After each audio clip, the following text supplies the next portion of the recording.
দেখো তো চলবে নাকি।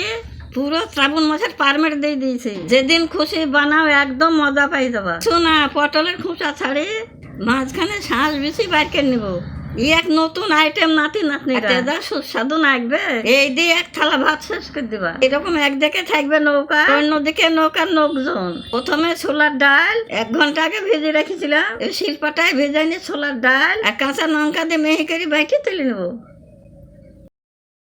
এবার ওই শিলপাটায় কাটা বাছা কিছুটা চিংড়ি মাছ নিয়ে ওর সঙ্গে মেহি করে বাইটে তুলে নেবো। আমি এখানে শিলপাটায় বাইটে নিলাম, তোমরা মিষ্টিতে বাটতে পারো। এবার আদা রসুন বাটা, স্বাদ মতো লবণ, হলুদ গুঁড়ো দিয়ে সব সদ্য ভালো করে মাখিয়ে নিয়ে 5 মিনিট মতন ঢাকা দিয়ে রাখবো। তাহলে জিনিসটা একসঙ্গে মজে গেলে স্বাদটা বাড়ে। এবার এক এক করে পটলের নৌকা গেলা তুলবো। এবার ওই নৌকার ভিতরে লোকজন গেলা বসে দিব। ঠাইসি ঠাইসি বসাবো, উঠে যাতে পালি না যেতে পারে। এইভাবে একে একে সব গেলা বানিয়ে নিবো। চাইলে ভাজিও খেতে পারো। কড়াইতে বেশ খানিকটা সর্ষের তেল দিয়ে তেলটা ভালো মতন গরম করে আর ওই পটলের নৌকার লোকজন সদ্য এক এক করে তেলের মধ্যে ছাড়িয়ে দেবো। তারপরে উল্টি পাল্টি লাল লাল করে পটলগুলো ভাইজে তুলে নেব। আমি তোমাদের সব কমেন্ট গুলো শুনি, তো সুন্দর সুন্দর আমাকে দেখো, শুনতেই ভালো লাগে। তার জন্য তো ভিডিও করার তো এনার্জি পায়।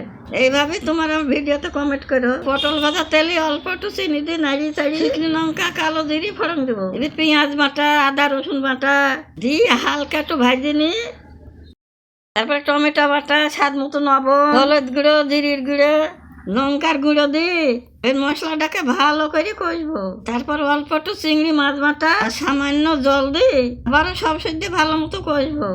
তারপর মশলা থেকে তেল ছাড়লে পরিমাণ মতন জল দিয়ে নাড়িয়ে চাড়িয়ে ঝোল ফুটলে পটলের নৌকা গেলা দিয়ে দেবো। এবার ভালো করে নাড়িয়ে চাড়িয়ে আরো 5 মিনিটের মতো ফুটে রান্না করবো।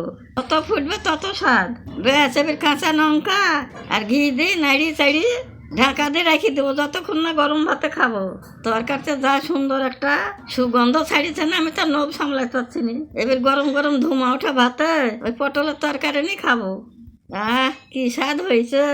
সবাই ভালো থাকো, আমার ভিডিওতে কমেন্ট করো। পরের ভিডিওতে আসছি, টাটা।